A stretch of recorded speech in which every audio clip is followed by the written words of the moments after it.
Hello and welcome to the Comic Conspiracy, episode 496 for the week of Tuesday, April 13th, 2021. My name is Ryan Higgins. Who's here this week with me? Brock Sager.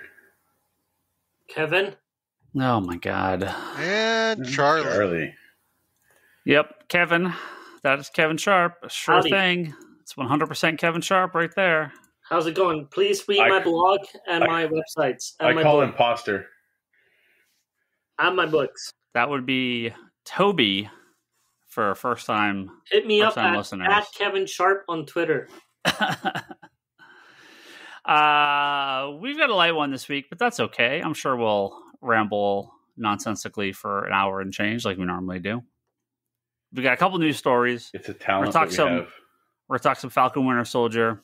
We got a Patreon question, and then we're going to get out of here. Nice and short, nice and sweet. A lot of DC news here, but that's okay. We like DC news. 3.25 million. Action Comics #1. 8.5 CGC graded. So for $3.25 million, the #1 selling comic book of all time. Was it Scott Shea that bought it? He might be. He Yeah. traded in his entire collection to pick this one up. What are you talking about? He already sold. He sold all of his organs for when he dies. Less than 100 known copies. In anything like this condition around. So we have a new record comic book, and 3.25. I mean, you got to figure. You look at this over the last decade, and it's increased $1 million. That's a pretty good investment if you've got that capital sitting there. So it's a private seller, so this is a private sale. This wasn't like on eBay or anything like that. So it's not like through Heritage. This went through Comic Connect, so that's a collectible auction site. But I believe it sold privately. I don't think it sold. It didn't sell on their auction. Yeah. Oh boy, what a book! What a book! Action Comics #1. I kind of wonder if this is one of the ones that have sold before. Like I don't know if an 885 was on the market. I'm not even sure. Like, well, if you have a CGC account, can't you look up how many 85s there are? Yeah, there's probably not too many, but I don't know if this one has sold before. That was one of the, well, obviously this guy did pick it up from somewhere. Oh, it says, yeah, originally, so he paid about $2 million for this one. So this is one this was definitely an investment. This could have been one of the ones that sold back in the early 2010s. So 10 years, $1 million profit. Not too bad, not too shabby. Honestly, I'm just shocked that there were still 8.5s for comics that old. Yes. Yeah, there's not many copies of Action Comics, period. This could be the highest graded one. I don't remember if there's any that are known to be higher graded than this. I do have a CGC Census account, though. I suppose I can look. I guess Action Comics #1 would be the thing that do. Yep. Let me sign in. Let me see. 8.5. Where's my Action Comics #1? Yeah, there's I cannot. Oh no! Why can't I find this? No, I don't want Action Comics from 2011. I want Action Comics 1. No. I don't know. You guys talk for a minute. Oh, here we go. 1938. Here we go. I found it. There's 2 9.4s. So CGC has graded 72 of them. Uh-huh. The most common grade is a 3.0. That's more what I expect for a comic at that age. Well, it's pretty spread out. That's only eight of those 72. Most of these, it's really spread out. There's 2 9.4 2 9.4 restored. Oh, there are 2 copies unrestored and a 9.0. So that is that is the highest grade is a 9.0. So this is that's that kind of stuff always boggles my mind because this was pre collecting. Put it in bag and board, put it away, protect it. That was the age of roll it up and stick it in your back pocket. It's just crazy to think that there's 9s to my brain. Yeah. So there are 72 copies CGC has graded, which means there are probably not many extra out there. I would not think there's too many ungraded. I'm pretty sure DC's Archive has one. I'm pretty sure I've seen that in the photos.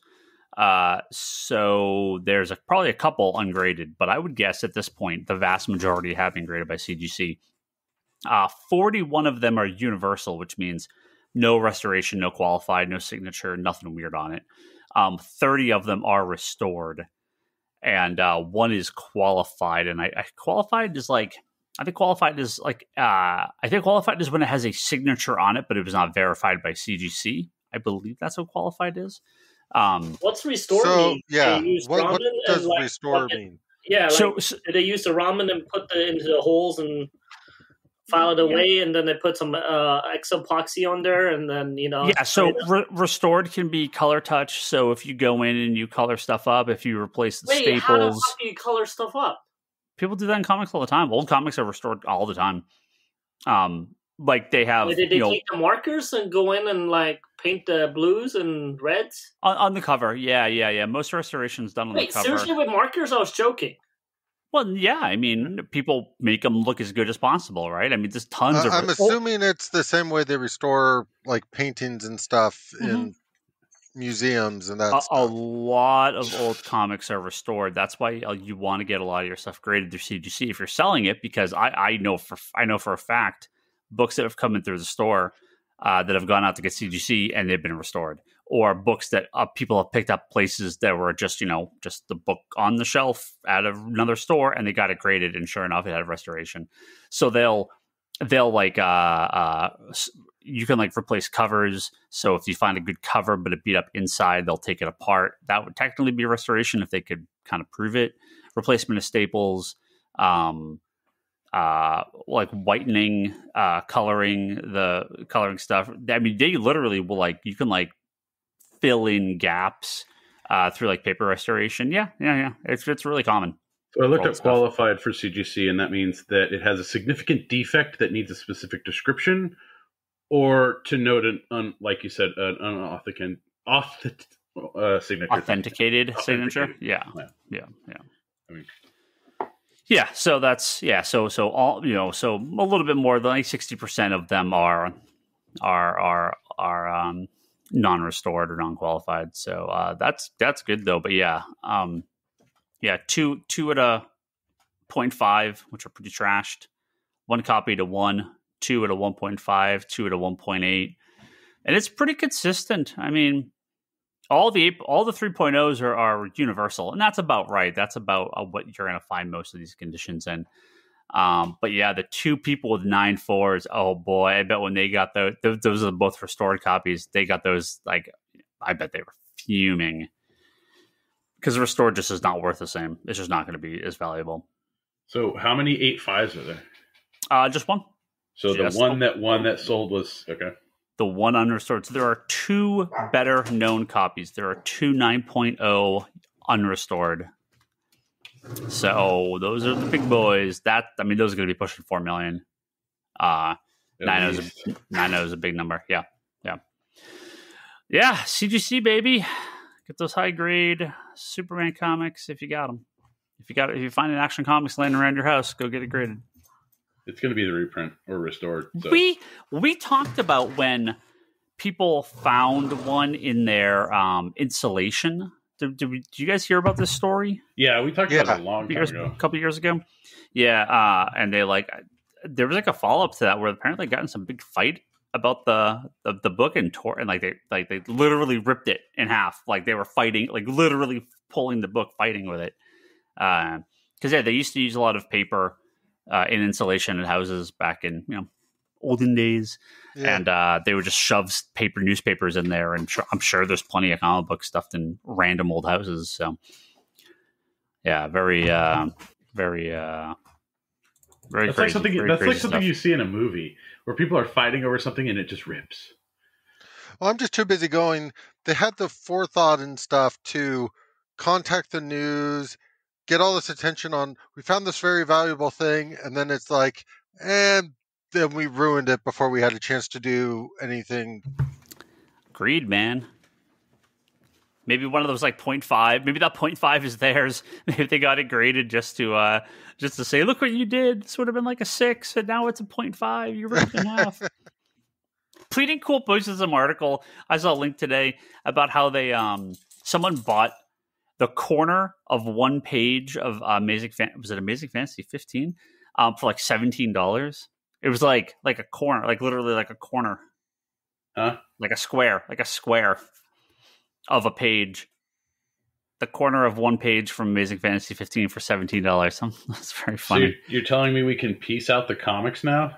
Well, you can score one that way. $17 here, 70.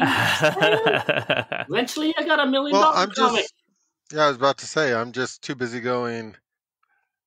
On a book like that, if you have the whole book, you'd still make a lot more money just selling the book whole. Yeah. So maybe that's how you make money off of the Action Comics you ripped in half. I could understand that, but just piece by piece. Well, it's like people that do like people are starting to buy like Pokemon card boxes, like and game comic books, like shares, right? Like you go in on like a percentage of the box or a percentage of the comic. So when you sell it, you get your money back, plus a little profit. That's how we should pick up an Action Comics one for the store. We'll all throw in a couple $100,000. Only a couple $100,000? Yeah. Just chump change. Got some bad news to talk about this. We always a sad day when comic book creators die. Very sad in the case of this one. I will fully admit I was completely unaware of this person. Joye Hummel. She was the first woman writer who wrote Wonder Woman comics. She died at the age of 97. She was approached by William Marston in the 1940s to continue to write the comic book and comic strip. So she a lot of people ghost wrote in the golden age of comic books, and she was one of his ghostwriters for Wonder Woman. And for 3 years, she wrote the Wonder Woman comic. I fully admit I was completely unaware of her history writing Wonder Woman. So obviously sad situation. You never want to see people die. I am more sad that I think a lot of people, because I definitely saw a lot of people were replying to this that had no clue that she was a ghostwriter for William Marston. It would have been nice if unfortunately, or it would have been nice if people knew about this before she passed away. Especially because a lot of people, like I remember when Gail Simone did someone write? Oh no, not what's her face wrote before Gail Simone. Gail Simone, I think they thought was like the first female writer to write the regular comic book. Because what's her name? Craps. She wrote like the Legend of Wonder Woman comic back in the 80s. Let me see if I can find it here. I'm gonna pull a Brock and look up this in the middle of the podcast. It's not a Brock. You do that for others. You just looked up the CGC stuff. I'm calling it a Brock. Oh no! Trina Robbins only drew that book. Oh, Kurt Busiek wrote that. What? Really? I thought Trina Robbins wrote that too. Kurt Busiek wrote that series? That's really bizarre. Okay, maybe people did think Gail Simone was the first woman to write Wonder Woman, but that's not the case. Yeah, it was Joye Hummel. So that is, like I said, that is unfortunate. That is sad, and I almost wonder if DC may go back and do something about this now. That'd be cool if they did like a collection of some of her work. for the family or something, just to sort of, acknowledge the work that she did and kind of give her credit. Well, I mean, is it still Wonder Woman's 80th anniversary? It's this year. This is Wonder Woman's 80th anniversary. So yeah. So I mean, yeah. Yeah. It said in 2018 she received the Bill Finger Award for Excellence in Comic Book Writing at the Eisners after decades without proper recognition for her role in the series. So yeah. So it. She got acknowledged then, but yeah, I follow the Eisners. I do not remember this being ideal when that happened. So that would have been probably right around their 75th anniversary for Wonder Woman. So, well, that's unfortunate. We'll see if DC does anything going forward. A couple movie, TV show stuff, and then we're going to talk about some Winter Soldier. This is I'm a little confused what's going on here. Maybe you guys can help me out with this. Shazam, Fear of the Gods, new Shazam movie coming out, right? They've cast another major actor, Lucy Liu. She's going to be playing a villainous god named Calypso, who's going to be the sister of Helen Mirren's Hespera.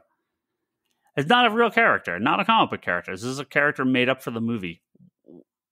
Why? What's going on here? Why would Shazam, who has a ton of villains, make up random god characters in this? I don't get it. Unless it's any thoughts? Unless it's a hokey poke, or what's it called? Cat switcheroo, bitcheroo. I don't know, what's the term? Hokey poke? Yeah. Isn't it like I know what you're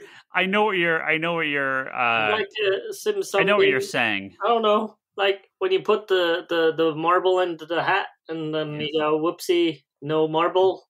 Yes. And give me the $30. Yes. The old rope-a-dope.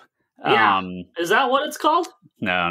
Rope-a-dope's not when you're boxing. Give me a rope-a-dope. No. I know what you're talking about, though. They're going to be different characters. Bamboozle. Maybe they're trying to bamboozle us. That's the word. Maybe. So yeah, I don't know. I would. They're both daughters of Atlas, so they're gonna do something with that. But I'm a little confused why they are not using like real characters from the comics. I'm not as familiar with a lot of the Wonder Woman god characters and pantheon as I should be, but these are not. I mean, I looked it up before the podcast. Yeah, she's not a real character from the comics, so maybe they're like playing someone that's similar. But I do not know. I mean, I agree with you that there's plenty of people in the comics, but when you have the entire pantheon to pull from, you don't necessarily have to go directly people who have appeared in the comics. Yeah, but don't you think they would do something when they would just use actual characters that exist? Well, to me, the distinction is if you're using characters that exist in the comics versus I guess without knowing the story, I don't know why they're choosing the characters and gods that they're choosing. Right. So there could be a very good reason if they're actually trying to bring in some actual like mythology behind some of this. But yeah, it's hard to say right now because all we're getting is cast as so-and-so that won't become a key issue for a few more weeks, and then they'll have a first appearance and people go nuts and all that. They could, yeah. I mean, they could be working with DC and they're going to make a comic book with all these people right when the show comes out or right when the movie comes out. It's possible, but yeah, I don't know. It seems a little bizarre to me. Not quite sure what they're doing this. I kind of love the idea of them doing that, just being like, we're just going to sell so many copies to speculators. Unfortunately, not enough. So we'll see. Shazam is next year, next summer, next fall. That sounds right. It's going to be soon. They're casting, so yeah, I think they're going to start filming soon. Did they start filming Captain Marvel this week? Isn't that what Black Adam. And but like Marvel Captain Marvel. I thought Marvel's Captain Marvel was being filmed this week. Was Black Adam this week too? Oh, wait, I thought they already started filming. Black Adam? Yeah. I know The Rock officially put out like a statement showing that they started filming. Yeah. I thought that was this week, or was it last week? I don't know. Well, They a have, couple weeks ago, he was teasing the script, and I want to say they started filming, but Yeah, he tweeted out a picture or something, Instagram a picture of the slate. Yeah, because The Rock is a fucking millennial. He'll tweet about like his breakfast and how his foot looks. So when he's filming, you know. Well, are we going to get Captain Marvel? Are we going to get Captain Marvel, Shazam, and Black Adam all right at the same time? So Bring it on. Is it Captain Marvel and Shazam, or just Captain Marvel versus Black Adam? Yeah, Captain Marvel and Shazam just filming consecutive or concurrently and releasing around the same time, and then Black Adam's going to get thrown in the mix too. There'll be like a sandwich, all right there in the middle. No, it's gonna be Captain Marvel's gonna hit certain numbers, and the other Captain Marvel's gonna hit certain numbers, and The Rock goes, "Children, let me show you some Hollywood numbers." It says most of the stuff online says it's supposed to start filming in May. For Captain Marvel 2. Oh, okay, yeah. I thought I saw something about it filming this week. They're doing like prep shots for like aerial shots and stuff like that. And according to this article, it says that it's under the working title Goat Rodeo. Ooh, exciting. So, yeah. Well, this final story we're going to talk about here for a couple of minutes, and boy, I am bummed that Kevin is not here for this. Because this is good and bad. We got an announcement from Netflix about a live-action Gundam movie from Kong Skull Island director Jordan Vogt Roberts. Jordan Vogt Roberts. And that all sounds great. Yeah, I was about to say, I'm waiting for the bad part, because so far I would just call it good. This is all... Oh, no, this is the greatest news. This is all cool stuff. I mean, I am loving the fact that we're going to get a live action Mobile Suit Gundam. It's probably going to be it's probably going to be trash. Hold on, it's probably going to be trash, but you know, whatever. Kong Skull Island was great.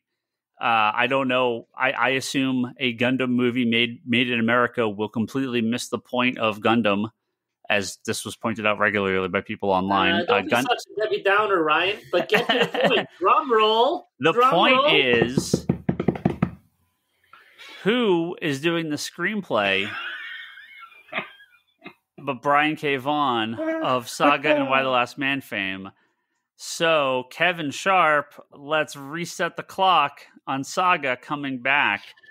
Let's just push that baby back even further. Even further. I want Brian to write in that one of the characters is reading a Saga comic, and then it's the next issue. Oh, so Gundam's way in the future, so like hopefully it's done by the time Gundam happens. Hey, so can we do a new bet of when Saga is going to get completed, or when Battle Chaser is going to get completed? Which one gets it done first in time period? Well, okay, so Battle Chasers is happening because Joe Mad's not doing it. That's what they're announcing, but that's because how many years? Oh, 9? Joe Mad's not doing it, so it'll happen. Yeah. At that, I'm like, the guy drawing it is. I'm sorry. I think it's such a pussy move. That is 3 issues, and Joe Mad just can't bloody finish 3 issues. Right? Yeah. No. I have no doubt that this will happen because Joe Mad's not doing it. So it'll just get shit out and nobody will buy it, and it'll just kind of. Will you? by the hardcover at the end. No, I'm gonna toss the hardcover at Joe Mad's head. I told you, I'm gonna see him at a con when con reopens. I'm gonna slap that giant hardcover. I'm gonna throw it at his head because I was like, "Don't release this bloody thing and have me buy it." And I totally did buy it just so you could finish it one day, even if it's by a different artist. Still a pussy move. Because they're not going to do 3 issues in a giant hardcover for me to put it next to it. It'd just be stupid. No, they're going to reissue the entire thing. Right? Jesus Christ. Mm-hmm. How much I spent on that thing? It was a It's lot. $100 or whatever. It Yeah. was not a cheap one too. It was not a cheap one. Now look, Image could drop the next issue of Saga next week randomly, right? It could just show up in our shipment, and there it is. Or we're talking like 2025 now. So I have to assume this is the end of Brian K. Vaughan's comic book work. If he's staying in Hollywood, we're just not going to get anything else by him. I think he will finish Saga eventually, but I think we've just got to assume he's gone. Right? I mean, this is the end. So, comics, we lost another great one to Hollywood. What are you going to do? Mobile Suit Gundam. Hopefully, you're good. Hopefully, you're a good movie. I do love the fact that at this point, Image has a history of dropping stuff unexpected on you. Yeah. Just it's a so possibility. there's that like possible hope that it could actually happen. Yeah, it's possible. It's possible. Don't know what they're going to do. I mean, they just announced today they're doing a Skybound book with Rick from the like future sci-fi backup in Walking Dead. Do you guys remember this? Oh, the Solid Blood thing? No, in Walking Dead, they did in like issue 75. They did like a sci-fi like backup story. Do you remember this? They're gonna like continue that story in like a new like little anthology thing, and they're bringing in a new Walking Dead book with the character from the game, Clementine, I believe her name is, if memory's serving me right. So, it's not out of the realm of possibility for them to do something wacky, and just drop Saga on us. But I think every new project he's involved with, I tack another year on to it coming back. So one more thing for Kevin. We'll have to add it to the list for next year. One more bet to see when Saga is coming back. All right. You're talking. Okay, so they're doing a limited series called Skybound X. Yeah, and they're gonna. So it's an anthology. They're gonna have other stories in there as well, but they're continuing that Walking Dead like. Yeah, it says. What if backup strip?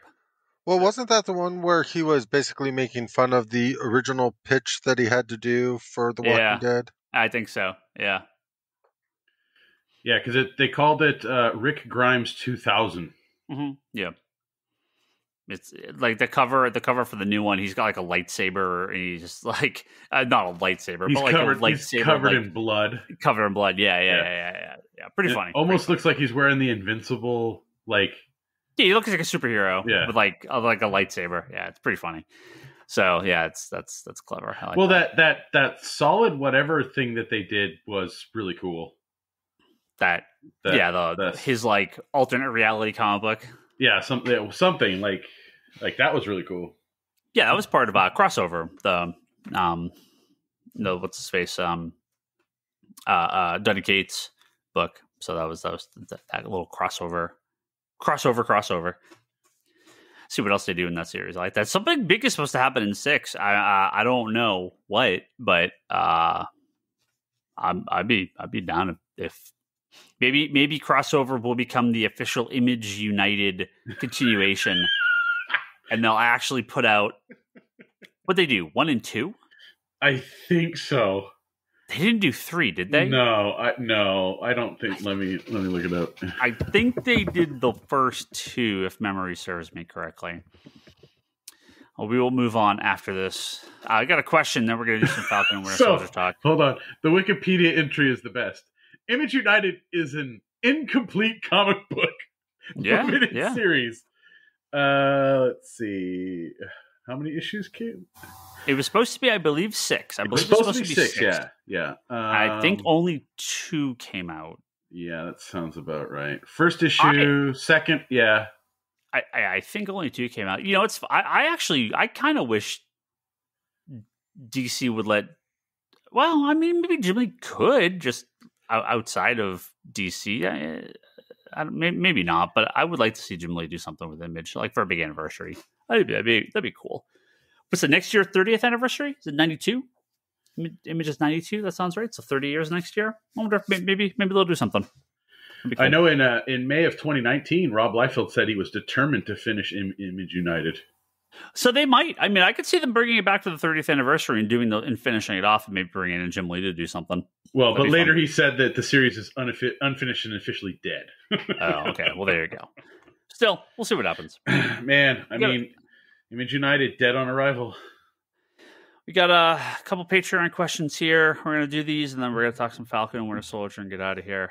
Tyler Willits says, hey, guys, couple questions. Where should I go for comics journalism? I know a lot of it's collapsed at this point. I still go to Bleeding Cool out of habit, but I mostly ignore what it says. So stop going. Yeah, it's tough. So my RSS feed for comic books is Bleeding Cool, CBR, both of which I take with the largest grain of salt and generally do not give them a click. Games Radar, which is Newsarama. Generally, Newsarama is still pretty decent. They're not putting out quite as much as they had, but Games Radar or Newsarama does do some okay stories. Comics Beat or The Beat. The Beat still does good stuff. Again, it's more limited. I mean, I follow RSS feeds for like Comic-Con and previews and ICV2. ICV2. What's that? Screen Rant, don't they do some okay comic stuff? Do they? I don't follow Screen Rant. I don't follow Screen Rant for anything. They're TV. They're like movie and TV stuff. They may talk comic books, but I think it's all in relation to the movie and TV stuff. If they have a comic feed, I haven't seen it. I don't follow it. Yeah, Screen Rant has a news section for comics. Yeah.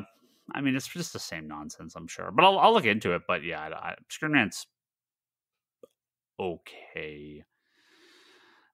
So there's Sketched, which is good. That's a podcast, but they do a lot of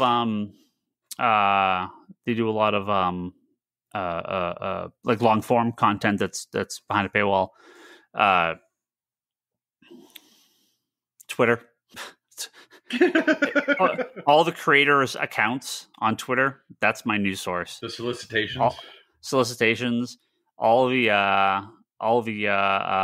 the official accounts, because Bleeding Cool is mostly trash. Comic Book Resources is mostly trash. I can't follow comicbook.com because they post 9 trillion articles an hour. It's just unbelievable. It's all garbage. Every piece is garbage. They just post. I mean, Comic Book Resources posts a lot, and I don't follow them on Twitter either anymore because they just post too much. But holy hell, comicbook.com it's like 90% wrestling and Pokemon shit, and then just endless comic book nonsense. Yeah, they're all so bad. Bleeding Cool is bad, but doesn't post as much. Newsarama and The Beat are the only two that I follow with any regularity. Or the Comic Conspiracy Podcast. That's a great place to get your news. I was about to say, I just follow Ryan Higgins, Ryan, on Twitter, and he'll retweet anything that's actually worth paying attention to. Yeah, see? You also follow a few journalists specifically. Like yeah. But I mean, and like Graham McMillan, he does a lot. Well, he was doing a lot of stuff. I think he's not at Hollywood Reporter anymore. Yeah, and the guys in Newsarama I follow some of the guys from comicbook.com. It's just too much. If they had a dedicated comic book RSS feed that stripped out all the other nonsense, I'd follow it. I looked a while ago, but I didn't see anything. That's the problem with a lot of the news sites. It's like, here's an RSS feed of everything we do, and it's like, nah, dude, get this wrestling shit out of here. Get this Pokemon shit out of here. Get all this other nonsense out of here. All this unrelated garbage. It's like, I had all these filters set up. I ran out of filters on my RSS reader because I was like, block all this garbage that I never want to hear about. And I ran out of mute filters. And so I'm like, well, I guess I just don't, I can't mute enough to filter down the site to what I want it to be. So I just stopped following them. But I'll have to double check. I'll check if comicbook.com has a different comic feed. Anyone else follow or read anything? Follow anything? I mean, Ryan Higgins on Twitter. Just searching groups and stuff on Facebook will typically post something if so-and-so said something in an interview here or whatnot. So I don't necessarily hit a bunch of sites. I just look at my general feeds. Google's front page. Yeah, I find a lot of the just the all the comic sites, all the comic companies now are very active on social media. So if you just follow the companies you like, that you're gonna find stuff. So Google has that like news article recommendation on their page when you just load up a new, like, not like google.com, but it's like the generic one. mm-hmm. Sometimes I'll read articles that pop up in there because it's normally going off of what your search is, your search history. So I'll sometimes get stuff there. Yeah, it just this okay stuff. So you just gotta kind of I mean, obviously most people are gonna say Reddit or some of the bigger forums because everything just gets filtered into there. So if you follow like Reddit's general comic news Reddit, which I'm sure there is, I'm sure you're gonna get everything you need on there. But I've never been a Reddit guy. Second question from Tyler: suggestions for a Superman run to read. Preferably they would be in omnibus form. So we'll turn to Charlie. I've picked up Morrison's Action Comics and Tomasi's Superman omnibuses. I've read them both and loved them. And I already have Absolute All-Star. What else should I look into? Not a lot of Superman omnibuses out there. There's only a handful. I mean, they have all the like Golden Age and that stuff. There's the Exile omnibus, the Superman Exile, which is all the pre-death stuff, if I recall. Yeah, and the Death of Superman omnibuses. But that's been out of print for a long time, right? But it's also been reprinted like 3 or 4 times now. So yeah, I'm surprised that's out. It's just a matter of time. It will come back. It never goes away. The only thing you can hope is they don't put out a like 5th version with different comics and stuff. Of course. That's the one that's driven me crazy, is just don't just reprint the Death and Return omnibus. They always relook at what are we going to include this time. It's really weird. They're not omnibus, but they've been doing the John Byrne Superman run in some nice hardcovers. Those were supposed to be omnibus. Well, yeah, they were supposed to be originally. Yeah. No, and I mean, they have some of the like deluxe hardcovers that they've been putting out for a lot of stuff. Like they recently put out the John's, what was it called? The Superman Deluxe they just put out that was John's on the whole. Oh, the Last Sun? Yeah. The Last Sun Deluxe, and then they've had like deluxes for Secret Origin and Unchained and Birthright. Or Tomorrow. Like, Secret Origin. Yeah, there is a Secret Identity. There is a massive amount of good Superman deluxe size, but not a lot of omnibuses.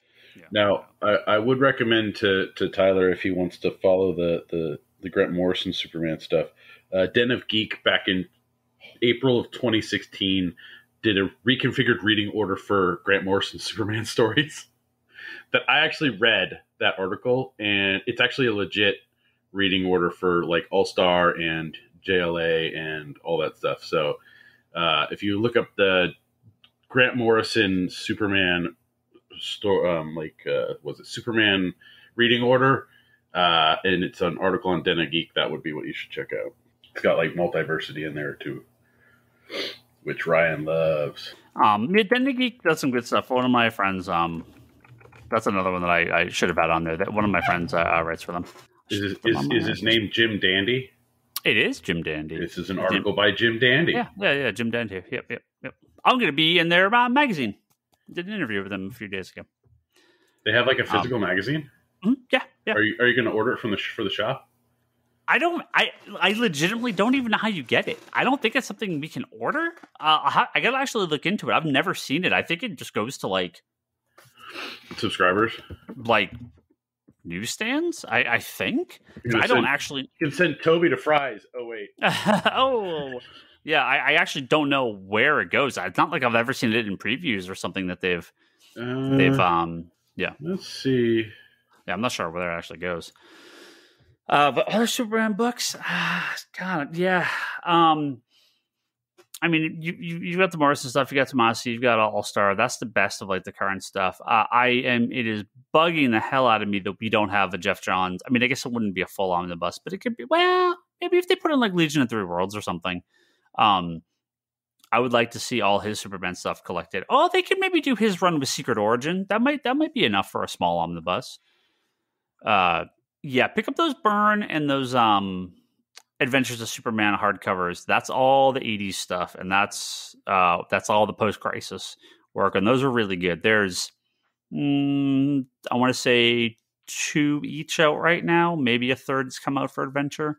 I believe it's still only 2 on the John Byrne, and they're chunky hardcovers. They're not like 6 issues. They're like 18 issues. They're big. Well, maybe 12, 14 issues. They're big. They're good size. I think they're bigger than like a standard deluxe hardcover as far as like the amount of content. They're standard size, but they're chunky.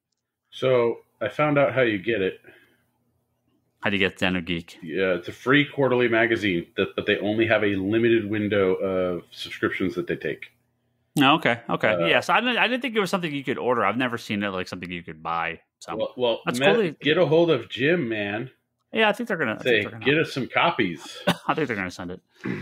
What'd you guys talk about? I just the shopping, COVID, and everything. They do like retailer interviews. So okay. I've known Jim forever. He's old internet buddy of mine. Way like I knew them from like I don't know if I met him in the Warren Ellis or in the Wildstorm forums, or if that was Miller World. Because I was like, are you in the Miller World ones? Because if you met him there, it's that group. Yeah. I've known him forever, so it's cool. Yeah, a couple of us run shops or manage shops. Couple of us. I mean, a lot of those guys don't work in comics or anything like that. But yeah, quite a few of those people went on to do stuff in comics. Yeah, I've known these people for like 25 years, like 20 plus years. It's crazy. So why isn't Den Geek on your RSS? It is now. Yeah, I didn't realize I didn't have it on there. It's on my RSS feed now. Look at that! I fixed your RSS feed right now. Yeah, this. I hope there's some more. I'm hoping there's some more good Superman omnibuses. Those Silver Age or Golden Age ones. They're cool from a just historical point of view, but like the audience for those are fairly limited. I think when you're 9 or 10 volumes into those, like you're really selling to completionists. But it's great that DC's going through and continuing those. Yeah. So I mean, that was one of the big deals when they originally announced the Byrne omnibus, was the fact we were getting more Superman omnibuses. But other than like the Byrne run, and like personally, I would love them to do a like follow up to the Death and Return with some of the other Doomsday stories, because they have a nice thick hardcover called like Superman Doomsday that has some of the accompanying not hardcover, trade that I picked up forever ago. I would love to see a nice deluxe size of that or omnibus of that and some of the stuff they've done since then. But realistically, Superman's not a character that I have a lot of stories in mind where I'm like, they need an omnibus for that. And part of that is some of the stuff that I really, really like was not omnibus length. It's more like, this was a really good 12 issues that so-and-so wrote. Like Emperor Joker, I would love a nice deluxe for. Ooh, Emperor Joker's perfect size for a deluxe hardcover. Yeah. Perfect size. In May next month, they're dropping the Superman Peter Tomasi omnibus from the Rebirth stuff. That's really good too. Yeah, that was on his list. Okay, thank you, Tyler. Thank you for your questions. We are going to move on to Falcon and Winter Soldier, not the final episode, or the most recent episode. So if you don't want to be spoiled, you should skip ahead. Well, no, you should end this episode because this is what we're ending on. That's it. That's spoiler. Goodbye. See you next week. If you want to hear Falcon and Winter Soldier talk, then stick around because here we are. Hello. Hi. Falcon and Winter Soldier. Toby. Yes. You are going to be my man for the rest of this episode because this is your era of comic books. Yeah, while you were doing a bunch of questions, I decided to look through my books, and maybe I'm not your guy because some images that I remembered, I had some Mandela effects because some of the panels I remember were not it. Like they were different characters. It's been so long since I read this that I'm like, wait a minute. Some of the stuff is not matching up my memory. Oh, that's pretty common. But you've read through a lot of this. This is like when I was a kid, and Spider-Man was Spider-Man. There was not a lot of DC to be bought at the time. On the spinner rack there was this Captain America book.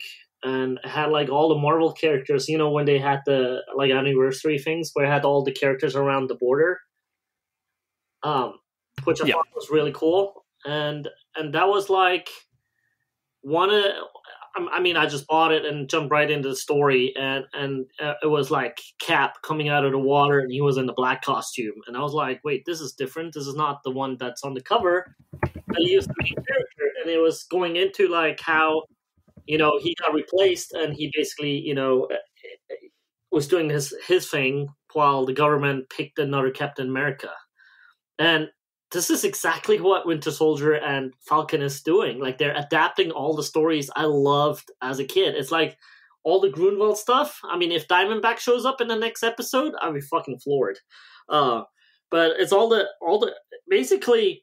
There's this trade out there which is out of print, but I think it's coming back as an Epic Collection because it's literally the size of an Epic Collection, and it fits literally in between two Epic Collections called the Captain, and it's collecting Captain America 332 to 350. Yeah, I when I was looking at some of the mapping, I'm pretty sure that's going to be that. So I know Marvel's done this a few times.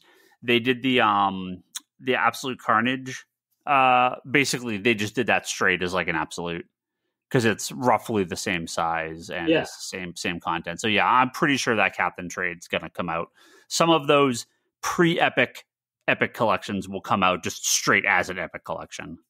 Yeah. So I wanted to say I thought I saw a panel where Battlestar gets shot.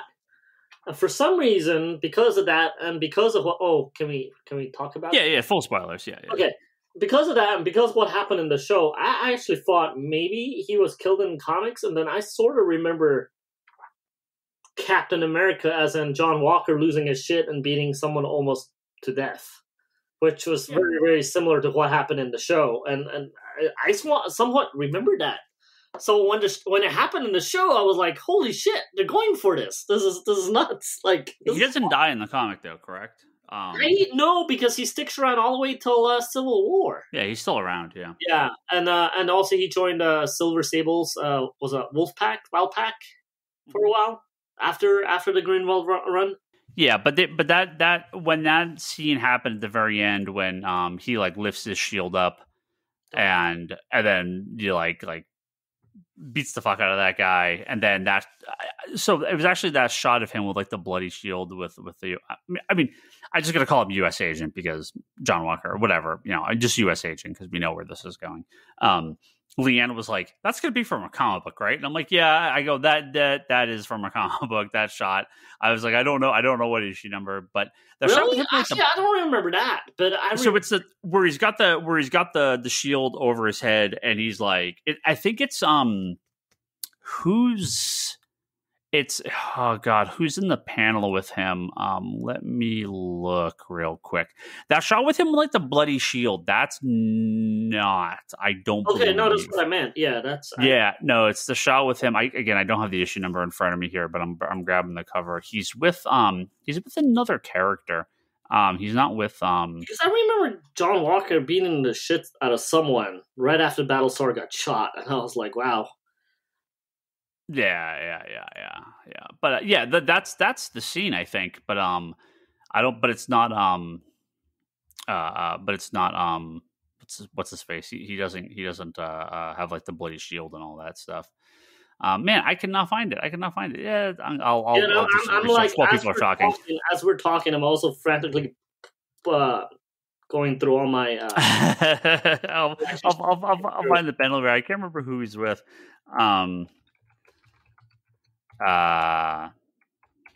Yeah, I know. This is terrible radio. I know. Horrible. Horrible. Anyway. Other than that, obviously we'll we could talk more about the episode, but they don't have much time left. This is a little bit how I felt about what is it? Vision and WandaVision.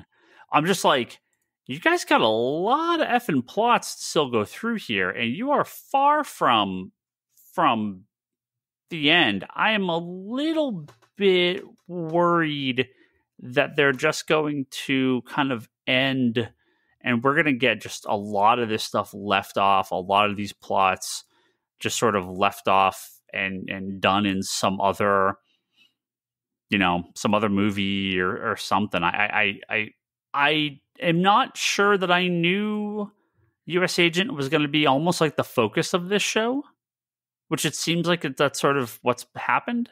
Yeah. Do you guys agree with that? Do you feel like that's sort of what's happened? Not that he's the main character, but he's the main focus on this story. I thought so much of this was going to be more about Bucky and Falcon and their relationship and trying to kind of, I could see that kind of them kind of coming together against him maybe, but I just don't know that.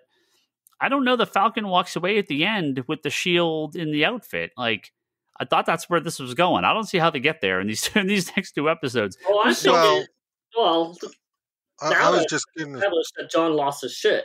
You know that they're going to take the shield away from him. Yeah, maybe. I guess the whole world just watched them take a head off. You going? Oh yeah. That's our Captain America now. Maybe. No, but I would say one thing though. WandaVision, because we already knew about the Doctor Strange thing, felt very much like it was just a question of how much are they going to wrap up, how much of it could go into sort of Doctor Strange. Like, there wasn't really a sense of, oh, they can still renew this for season 2. I would say this show, though, because we don't know what's going to happen with these characters, we don't have any confirmation of them being in any of the movies that are upcoming, as far as I know. They could easily decide, okay, we're going to resolve this part, but already have planned out where we might go with the season 2. Yeah, but assuming there is a season 2. Oh, and I did find the image, by the way. It's him raising his shield above his head with a Union Jack there, and he's killing Baron Blood. That's the shot from the. I'll send this, Toby, to you the one in Ultimates chat here. 12. No, Ultimates did like a takeoff on that. Yeah. Again, if I thought, okay, season 2 is coming, then yeah, absolutely. That's my concern. I feel like these are not going to end. These plots do not wrap up in the show. They're going to go off and go into their own movies, or if we're years between seasons, I would love for them to just be like, and WandaVision's coming back, and this is coming back, and everything's getting a season 2. And we're fast tracking the filming like we did with Mandalorian, and this is all going to continue. That's great. Yeah, I would expect potentially this show to be fast tracked to a season 2 like Mandalorian. I mean, WandaVision's a little more complicated because of we know where that character fits into the movies. In fact, she should be there filming at this point. Yeah. But like these characters in this setting and that kind of thing in a weird way is kind of the perfect show to get just fast tracked into a season 2. I don't even think it most of the effects and stuff that we've seen in the show are very practical effects. Oh yeah, I wouldn't even think like post production and all that would take so long on it. So I feel like they could absolutely fast track a season 2 of this. Yeah, it's not a big CG, fight scene or anything. Yeah, I think they could just wrap this up very quickly. But man, and Toby, don't take this the wrong way. I think I said this on. I said something similar to this when we were doing the Geek Box last night. It's fascinating to me that the Netflix shows felt like they all could have been half as much time as they were because they just sort of spun their wheels so much. And all the MCU shows, while we're so used to these being movies, now that they're television shows of 6-ish hours, 5-6-ish hours, roughly, when you add them all together, it's just not enough. It's like they need to be longer. Like I needed another 2 or 3 episodes of WandaVision. I felt like there was a lot of plots that just kind of got left dangled and characters that sort of just disappeared. I feel in this is I still feel they kind of wasted a lot of time in that first episode, but they've been hauling ass in these last couple episodes, and they've set up so much with Madripoor and Sharon Carter, and I don't know that they're going to like really touch on a lot of this stuff with the U.S. agent plot being bigger than the Flag Smasher plot. Like I feel like he's really the focus of the show, which I was not. I don't know that I knew that was the case. So well, so you're going to get a USA agent show out of this, and you're going to get an Agent 13 show out of this, and you're going to get to explain all those. Sure, but then just do season 2. I don't need a U.S. agent show. I mean, his relationship is with these guys. I mean, he can. Again, do you allow this character redemption? I don't know that they will. I mean, with the amount of stuff, the amount that we've seen of this character, I don't necessarily feel it's a character that we need to see more of, but I don't know what the last 2 episodes are going to bring. So I actually think they're going to kill him. I can't imagine that. I can't imagine. I don't think he survives the show. But he's not the villain in the show, right? So I still think, I mean, maybe that's how he redeems himself or something.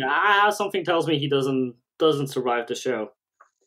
I think he's going to survive the show. I think he won't be quote-unquote Captain America by the end of the show, but yeah, I don't think they're going to kill him.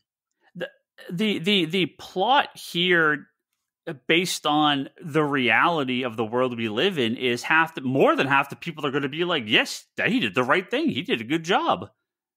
Mm-hmm.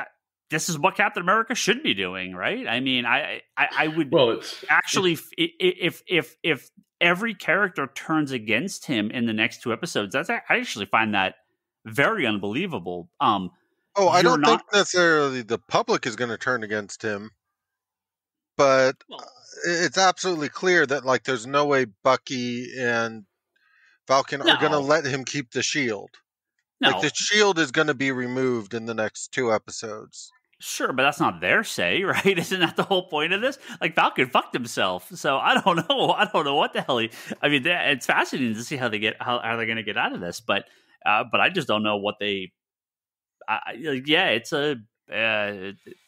They painted themselves into a bit of a corner. I'm very curious how they're going to get out of it, but that's what I said. Like I feel like there's more plot here. This like you've just started what I think is the real plot of this show, and. It's almost like the lead up was. I really think we're going to get a season 2 announcement the day the last episode drops. That'd be great. That'll be the end credit scene. That'd be great. To be continued in the book of. The book of Wakanda. No, it's going to be continued in the Serpent Society. Well, a lot of people have been calling for the Dora Milaje to get their own show, which I think is. They have announced the show, a Wakanda-based show, so I'm sure they're going to be a big part of that. Yeah. For me, I think the pacing. Sorry, Brock. I love that scene where they get the ass whooped, and John Walker goes, "They don't even have the serum." Yeah. I think the pacing of Falcon Winter Soldier for me has gotten better. Like I think the pacing in the first 3 episodes was slightly. It didn't mesh with me, but I think I like the pacing of this episode a lot better. But again, hopefully they get everything done in 6 episodes, and we're not sitting there going, "You should have done 8." Right? But that is sort of how I felt with WandaVision. There was a lot of plots that I'm like, well, Look, So when does you this? keep saying that, and I'm really curious which plots you kind of feel like were left completely hanging. They left like all the other characters, Jimmy Woo, all those characters just sort of sort of left them there. The way I kind of look at that is that's because they've now kind of utilized these characters in a way that they can pop up on future shows and things. Like, well, the wrap up with the what's his face, the villain army guy. Like, a lot of stuff just felt incredibly rushed at the very end. I just think they had more to tell. It just felt like they. I think it and could have I used love the pacing of those. I love the pacing of those early episodes, and I don't want people to be like, "Oh, well, if they did more early." No. I wanted that to have spread out longer, but they just like very quickly ran through a lot of plots. We didn't get anything on Captain Marvel or on Photon. We got like nothing on her. They introduced her and did do nothing with her for the entire show. We got nothing on Kat. We got nothing on. Well, they established her powers and all that, and sort of did they? I mean, barely. Recognizing the grief, but I mean, to me, it could have used an epilogue, as it were. But that's the joys of these kind of long-running things. Is I kind of feel like this is the starting point, and they will give us the what happens next in future movies and series and all that kind of stuff. Yeah, I mean, they already teased the epilogue, right? She's going to be in Secret Invasion. But the show, that's the difference. The movies all wrapped up within themselves. You had some cool tease for other stuff, but the movies wrapped up their plots entirely. I feel like WandaVision, they had huge sort of status quo changing things with like Winter Soldier and even Civil War. And, but they finished the plots. Well, they finished the story, but then it's not till you get to the next movie where they really explain, well, what was the fallout of this happening? Unless you want to start counting Agents of S.H.I.E.L.D., in which case you get to see some of that in that show.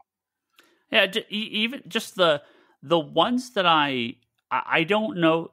None of the movies, even the ones I disliked, even the ones I didn't care for as much, I didn't leave any of the movies feeling, they really kind of just left us halfway. Other than Infinity War, but that's the whole point of Infinity War. It was 2 movies. I felt they all had satisfying, full, complete stories and didn't like kind of just like shove a bunch of stuff to the side. So but to me, I don't feel like you can say that about all the supporting characters and stuff that existed within those stories. Like, I wouldn't say that I felt like the character of Sharon Carter was resolved in any of the movies she appeared in. We've seen more with her and the fallout of everything in this show than any of the movies and that kind of stuff. Like, I think they wrap up the main story of, this is Cap's story, we wrap up Cap's story. It doesn't mean that all the other little threads that exist within Cap's story were any more wrapped up. And if you kind of view WandaVision as Wanda and Vision's story, I kind of feel like it left the same kind of place like a movie would have. Yeah. Like, if this was a Wanda movie, that's what would have happened. I guess. I'm surprised that I had never felt this way about any of the movies, but I felt that way about WandaVision. I still really, really liked it. But I was surprised that I felt that way, and I am worried I'm going to feel that way about this. It's because of writing for a show is just different from a movie. Maybe they felt, we can have a lot of this stuff open because we might do more seasons, we might do more with it. But without, you know that when a season of Arrow ended, there was just going to be another season, so they could have some plots kind of dangling and things would go on. The superhero comics work in a similar fashion. The movies felt there would be a connective tissue that ran between kind of this meta plot of all the movies in the MCU, but the movies felt like a complete story, where I don't know that I 100% think that's the case with WandaVision, and I'm worried that's also the case here. I think you're going to be disappointed, but I think you're going to be disappointed because I do feel like these shows are setting up characters to appear in future shows that are not the same shows. It's not necessarily the equivalent of introducing Barry Allen in Arrow, but it's as if they had introduced Barry Allen in an entire season of Arrow rather than just a couple of episodes. Like I feel like the whole point of having Photon and WandaVision was so she was already established when they used her in Secret Invasion. Like I feel like there's going to be a lot more connective tissue between this character's going to go off to this show, this character's going to go off to this show. I think you're thinking more along the lines of like what Cisco and oh God, what's her name? Caitlin. What they did in Arrow and Flash, where they were like they interweaved a lot more than Barry did. Because I feel that but even then, I think it's more of a pass off this character, like not just they're going to appear in this show, but they're going to be a main character in this show, kind of thing. Like I almost want to say it's like the nurse in the Netflix shows, but on not necessarily like all the shows, but just more of we're planning out these shows as a whole. Yeah. Network. If this ends with the U.S. Agent show being announced, then cool. Okay. Like, that's cool. If this ends with the second season of Falcon and Winter Soldier being announced, awesome. Because they'll continue stuff. I feel like they're gonna have more to say. If this sort of ends and they're like, we don't know, that's it, the end, goodbye. Even though the show's not over, it could very well end perfectly and everything could be resolved 100% accurate and great, and I have no complaints. End with them announcing Falcon the Captain America show. Yeah, that'd be awesome, right? I have no problem with that. I hope that's the case because I just feel like there's plots that they are not going to be able to wrap up in these next 2 episodes. There's a man, Zemo alone, like, is now like the thread. Like, well, yeah, exactly, right? I mean, this Zemo's going to escape this. I think he's going to get away. He's going to disappear. Oh, sure. In another show, another movie, and now. Yeah, he could easily be the connective tissue between all of these shows and movies. Then we're going to get the Thunderbolts movie. My or no more. A new Avengers team shows up, and it's the bloody Thunderbolts. Yeah, my thought, obviously going forward for the next, the big bad, Doctor Doom makes the most sense, once they get the FF involved and everything like that. I've said a few times, I feel like it can't, even Galactus, it's not a human enough threat. What makes Thanos such a great villain is that he's very human. And a big giant monster is not quite the same thing. Doom is really the only other Marvel character that they have that's quite on that level. You need a Darkseid, a Luthor, a Joker. You need this very much more human character. I love the big monsters, right? Give me all the crazy shit, but the threat in the background has to be a much more human-like, relatable character. I mean, clearly we don't relate to Thanos, but much more so than like Ego, right? Or the horny planet, yes, some big monster, right? Like Fing Fang Foom or something like that. Like that wouldn't really work. So, but until they get to that point, Zemo is the perfect character because he has the connection, he has the money, he has the know-how, the ability to get a bunch of people together. A Zemo Thunderbolts would be fucking amazing. That's it. Go ahead. Oh, my brain just kind of clicked into the fact that, especially with the sort of Spider-Man thing where he's in, but they're always having to redo the contracts, I could totally see them doing like a Dark Reign with Zemo instead. Yeah, that'd be great. Well, they also have the Mandarin. Right. If they bring that thread back. I No, kind of don't expect them Shang-Chi, to. isn't they already announced it? Is he in Shang-Chi? Yeah. Yeah. Oh, okay. Is Okay. he the man? Yeah. The real man? Oh, I had no idea. The Legend awesome. of the Ten Rings. Cool. Look, I'm super excited for this show right now and loving it because I feel like the movies, I mean, not counting the first movie, but Winter Soldier and Civil War, Civil War, sure, based on somewhat on the Civil War book, but they were based on probably what many call the best Cap run, by Brubaker. And now we're touching upon basically my other favorite Cap run, which is the Grunwald run, and they're adapting it to the new cinematic world so well that I'm just excited to see like these characters like running around in a Disney Plus show. So yeah. I mean, yeah, it's really cool. I mean, I wish we could have seen Steve in the black costume, which we kind of did in Endgame, or was it Infinity War when they showed up. But that's kind of how I looked at, that's the black Cap costume when he's on the run, and yeah. So this is the John Walker stuff, which like I said, I really really am enjoying this stuff. It's really really cool. And I just don't. I almost want to sit down and just write up villains just because of your point about Galactus. And it's not so much about that I don't feel like they could use Galactus in a big, like, Avengers level movie. I just don't think they could use Galactus to build up to Galactus in a big Avengers movie across 20 movies or whatnot. They could do it over like 3 movies or 4 movies, depending on the movies. But Galactus makes an absolute amazing giant villain that's going to destroy the entire world, but he's not a character that's relatable. Marvel doesn't have too many like cosmic level threats, and Doom can be that if they want to go that direction. You have like the Beyonder, and of course you can make it whatever.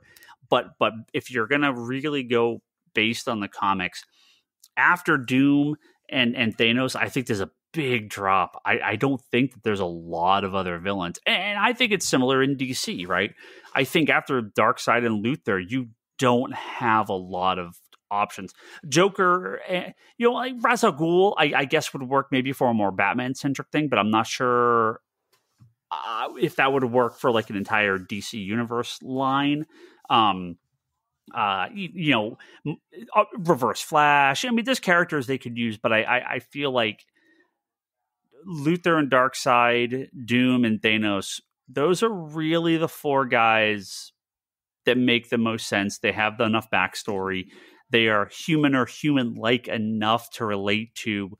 They can be cosmic level threats in the correct situations. With Luthor and Doom. That's actually one of the things that I like about the idea of using Doom is it's very easy to weave Doom into a few things and then instantly level him up for a bigger story. Like we've already seen the times when he's like taking Surfer's powers and that kind of stuff. Like, yeah. Oh, you could have 100% a Fantastic Four movie where Galactus comes, they're fighting Surfer and they're fighting Galactus and the Surfer and getting their ass handed to them, and Doom rolls up and wins, right? And Doom saves the day, and that's like the holy shit ending, part 1 of 2, right? Mm-hmm. And he gets Galactus's power. I mean, they could totally do something like that with Doom if they want to make him. We had Secret Wars, right? So I mean, they could do cosmic level stuff with Doom. They've done it in the past. He'd time travel, magician. He could fight Doctor Strange and Silver Surfer at the same time. I mean, they can do. He can fight Doctor Strange and Iron Man at the same time, right? I mean, they've done so much with Doom and the comics beyond just his. I'm a bad guy in a suit. There's what I really like about Doom is it's very easy to set him up in some solo movies and that kind of stuff. Like, they don't have to start with him in a role where you have to get the Avengers together to stop him. Right. And that's one of the things that I like about Doom is he can appear in a Spider-Man story and be the right threat level for Spider-Man, but then he can also appear in like a Secret Wars story or whatnot and be completely beyond a Spider-Man threat Yep, level. yep. Like he's very adaptable. So as I'm flipping through this Cap trade, the sequence I remember is actually John Walker finding, I think, the guys who called the Wolfpack. Again, when originally all of this was in German, and his parents basically get killed. And that's where he Right. loses his shit and beats the crap out, and basically just kills the shit out of all of them. Yeah. Yeah, so Does he like his parents? He's like holding his like mom's dead body or something like that. Yeah. But the visuals is pretty much like, when they get killed is almost like the same angle when Battlestar gets killed. Yeah. And he just loses his shit. It's kind of really, really cool to see that translated. Yeah. So yeah, we got 2 episodes left. We'll see how this goes. What are we gonna get? What If and then Black Widow? Is that the next 2? Is there? Loki. Loki's before What If, right? Loki's first. June. Yeah, right? I don't. Yeah, What If must be later. What If must be after Loki. Can we talk about that Loki trailer? Trailers like in basketball games. It's kind of interesting. They're really pushing for Loki. Loki looks really. Loki should be awesome. Loki should be good. What If they say is 10 episodes premiere in the summer of 2021? They don't have. So it's after. It's after. Yeah, they'll probably. So Loki will run May, June, and they've announced July. the second season on that one too. Yeah, Loki's May, June, July is Black Widow. So yeah, August, September would be What If. That makes sense. And then we're gonna roll into Miss Marvel. Yeah, Loki is June 11th. Have they given? They haven't dated anything else, but have they said post Miss Marvel? I can't remember what else is coming, but I know they're filming. Oh, Hawkeye. Hawkeye should be soon. Hawkeye should be end of this year, beginning of next. A lot of stuff. Oh, so we're probably gonna see more. I mean, Hawkeye might be sooner than Miss Marvel, no? Hawkeye's That's what I thought. Fall. Yeah, I thought. Yeah. I don't know how they're gonna flip this around, or if Hawkeye they're just gonna do first. I thought I had seen Miss Marvel dated before Hawkeye, but yeah, it might be after. I don't think they have dates for any of these yet. I think Loki. I've seen more like set leaks from Hawkeye than right. They've been filming for a while. I think the only dates we have, official dates we have, are Loki and Black Widow. Yeah, because Miss Marvel says late 2021. Yeah, and Hawkeye is supposed to be like fall, winter. So yeah, Hawkeye is supposed to be fall, like you said, and then What If is the summer. So it could be that Miss Marvel is something that comes out during the holidays. Yeah. Again, I think a lot of these are going to be 6-8 episodes. So it seems to be their MO, and it's working. It's working well. And I know, man, and I tell you, I love having appointment television, even though it's streaming. I love having the once a week drop. It's a lot to talk about. It's super fun. I will bring this up every time we talk about it. Question for you, Ryan. Of all the complaining you've been doing. What? I've been complaining. Oh, you've been bitching the entire episode. About what? How the episodes are not enough, and that the other episodes are too much, and so on and so on. I'm not complaining. Yeah. I'm whatever you want to call it. Saying I want more is not really a complaint. Sure. I'll say this though. I'll prefer these loaded episodes that we have now versus the stretched out with filler dialogue scenes from the Netflix series. Sure. Like I'll take 6 episodes of this versus, needing to fill 13 episodes but have more dialogue. Not necessarily necessary. Oh, 100%. And, look, I watch all the CW shows. The first 5 minutes and the last 5 minutes are about the only things that really matter in one of those shows. The entire middle is just characters talking to each other for 40 minutes. I understand this. I don't have a problem with those type of shows. I would much more prefer a movie-like experience over 5 or 6 hours. Trust me. I could not imagine the show being 22 episodes. That'd be crazy. That's not what the show is, right? You're just going to get a better show quality-wise when it's smaller, more focused, higher budget. What's also interesting as I was flipping through this book? Some of the issues are actually Armor Wars. So it's really cool because we are getting Armor Wars also down the line with War Machine. So I'm really excited for that. Yeah, so it's I love War Machine. It's now the material because they a lot of the material they drew from, except for maybe Thanos and stuff, is for more recent runs. Like So it's kind of interesting. Now they're going actually after stuff that, I grew up on. I was like, the Grindelwald Cap, and if they're going to Armor War or something, that's all the stuff I was reading as, a kid. So I'm like, dude, this is really, really cool. Yeah, a lot of late 70s, 80s Marvel stuff. Well, those are good stories. I mean, a lot like DC.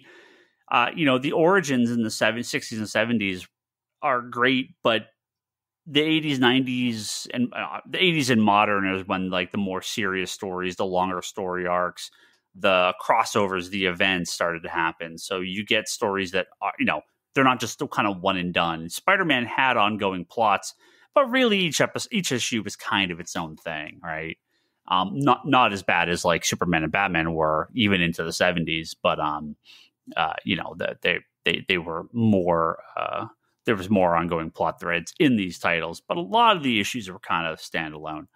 When you start to get to things like Armor Wars or like, U.S. Agent taking over as Cap. I mean, he was Cap for years plus, right? It was a while.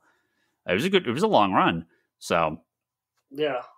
And as U.S. Agent, I mean, right away, I mean, when they kicked out Hawkeye on the West Coast Avengers, he went over there. That was interesting stuff, too. Just holding out for that West Coast Avengers show. Yeah, man. Or maybe by the time I'm actually a real filmmaker and I can tackle it, that'd be awesome. Well, that's why there's going to be so many open plots. Is they're just going to have the War Machine, WandaVision, Hawkeye, all these things, and then they're going to just drop the West Coast Avengers. Thunderbolts movie, and therefore Hawkeye has to build the West Coast Avengers to fight the Thunderbolts. There was a lot of talk about a Dark Avengers or Thunderbolts TV show or movie prior. I don't know if any of that's changed, but God, I would love a Thunderbolts show.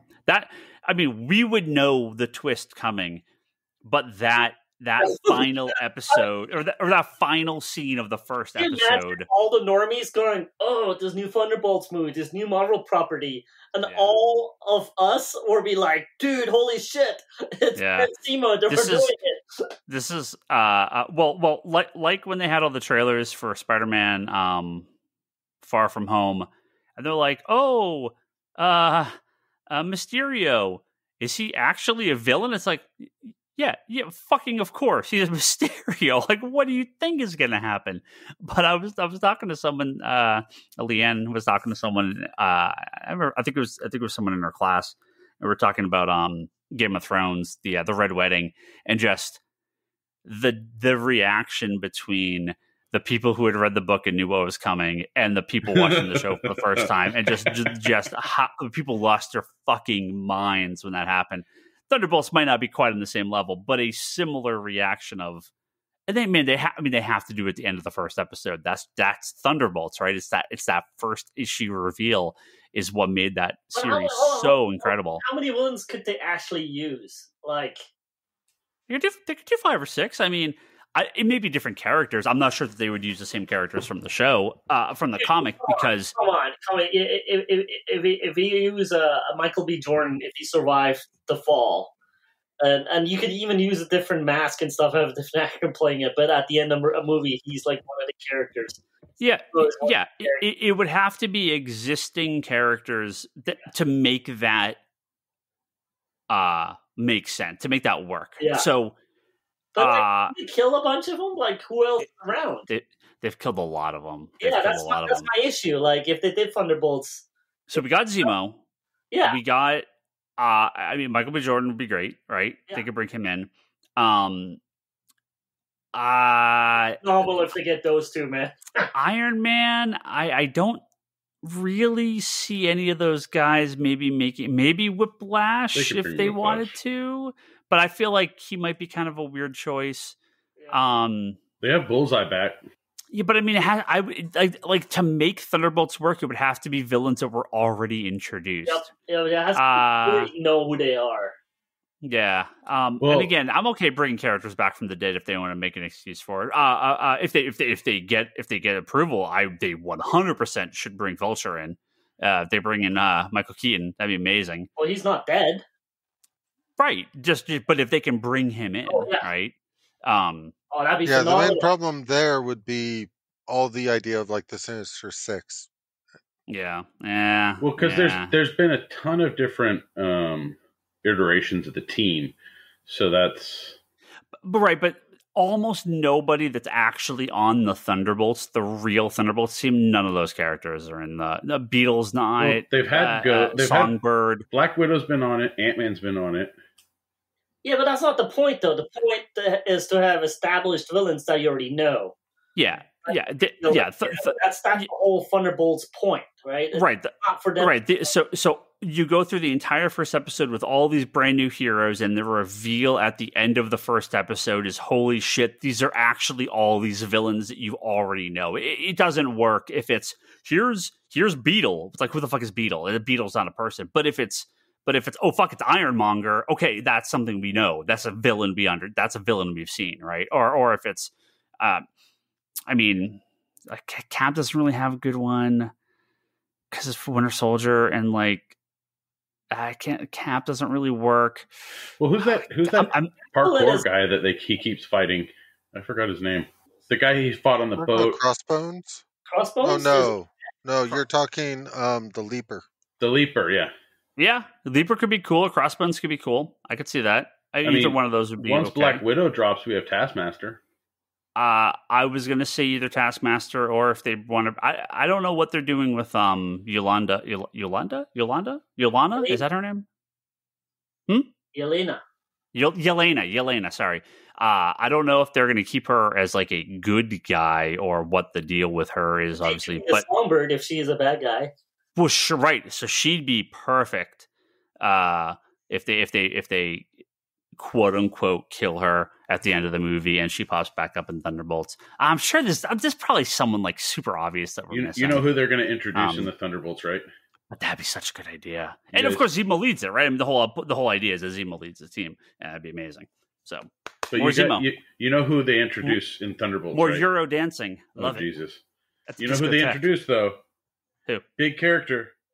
Penance, yeah. Maybe they will. That's the only way you're going to get your speedball. All right, Facebook group, put together your pitch for the MCU Thunderbolts team. What villains that have already shown up would make sense as a Thunderbolts team? Let's get this going. We are done. We're going to thank our Patreon backers. Look at that. We talked for an hour and a half. We did. Can always find a way to talk. Joe Duff, Jesse Peterson at the Comic Book Matters podcast, Jimmy Rivera at the Social Forum podcast, Andrew Nelson Mendez at Recovery of an Anime Junkie podcast, and Craig Anderson over at clearpathcoaches.com. Please check out all their work. Mm-hmm. And for Craig, check out his business over there. He's got lots of great business advice. You should listen to what he says. ComicConspiracyPodcast.com, Apple Podcasts, and Spotify is where you can find all our previous episodes. Head over to patreon.com/ComicConspiracy and get us a couple bucks if you would. That'd be nice. Of course, you can also go to comicsconspiracy.biz and purchase some physical comic books from us. You could also purchase them for us if you would like. But from us is how does that work? Can they put a note? I just bought this. This is for Toby. This is for you. Take my money and my comic books. Yeah. ConspiratorBrock.com. That's Brock's blog, video pull list, unboxing videos, and all sorts of other nonsense is over at ConspiratorBrock.com. Wanders in the Fourth Dimension podcast. That is Charlie's Doctor Who podcast. Go check out his work. And Kevin Sharp has the weekly interview series called Between the Panels, which is at fanbasepress.com. Don't forget to check out LeanneHill.com. That is my wife Leanne's Etsy store, which is available over at etsy.com/shop/LeanneHillArt. If you're on Twitter, you can follow all of us. Ryan Higgins Ryan, that is me. I retweeted a tweet from like 2009 where I was yelling at Ryan Higgins, the person who has my account still. Son of a bitch. Give me back my name. Best Basement is Brock, BES Basement. That is Brock. Toby's Toby XI. Charlie's Insanity and Chaos. Kevin, is that Kevin Sharp? The store is Comics Con Store. Check out Geekbox. We talked a little WandaVision yesterday. WandaVision, Jesus Christ. We talked Winter Soldier yesterday. Yes, so that means you talk WandaVision. Or Major Falcon and Captain Soldier, I believe, is what Justin calls the show. We talked about how I believe Red Wing and a bunch of idiots. We talked about what? We talked about how Mario 64 is objectively a bad video game. The hell? That is my hot take from 2021. What the fuck is wrong with you? It is a bad game. Mario 64 is a bad video game. Go listen to Geekbox. Established. I'm the bigger Nintendo fan than Ryan is. Why would I say something so controversial yet so brave? You can find out if you listen to the Geekbox. Manga Machinations, our friends talk about manga and anime. You can go check out their work over there. I've been on there once or twice. Thank you all for listening. We'll be back next week. More Winter Soldier and Falcon talk, I'm sure, but more comic book news and, whatever else we got to blab about for an hour and a half. See you guys next week.